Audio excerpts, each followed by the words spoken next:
jaalalaa fi miidhama. Kuba jaalalaa wayitti wayii korichi maaluma. Kuba jaalalaa wayitti wayii korichi maaluma.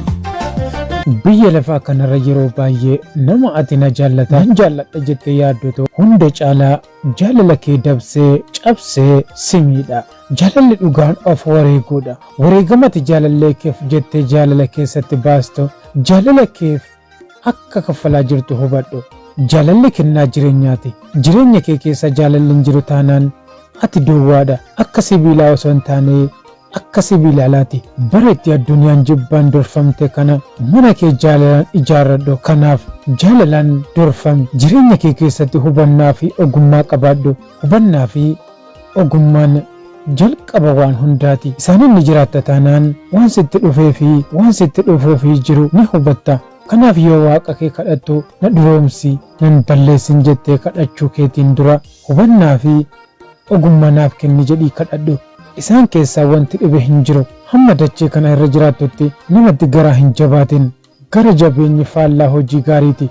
Nama waan hundaaf garaa laafus hin ta'in. Waan garaa laaftuufis adda baafadhu. Sababbiin isaa Oromoo yeroo mammaakuu gara laafettiin intalaa obboleessa irraa ulfafti jedha. Kanaaf waa malee akkas hin jedhamne asirratti of eeggadhu. Walumaa galatti waan garaa itti jabaattuu fi waan garaa itti laaftu adda baasii beeki. Jaalala kee gowwoomsuu, doorsisuu fi sobuu hin barbaadin. Jaalala keessan keessatti dhugaa dubbadhu, haqa hojjedhu. Sababbiin isaas jaalallee kan kee miidhuuf yoo jette jaalala kee miita. Jaalala sobuu fi gowwoomsuun hin danda'amu. Jaalalli kennaa waaqaati. Yoo akkasitti fakkaate garuu jaalala jechuun waaqadha. Kanaaf jaalala kan falmus waaqayyoodhuma. Jaalala miidhuu yaaddee waaqa faana diina hin ta'in. Nama jaalladhu malee hin amanin. Kanaaf qalbiidhaan hubadhu. Yaa hiriyoota koo nama amanuun boollatti nama geessa. Nama amanuu irraa of qusadhaa. Abbaa manaa fi haati manaa waliif amanamuu fi wal amanuun dirqamaadha.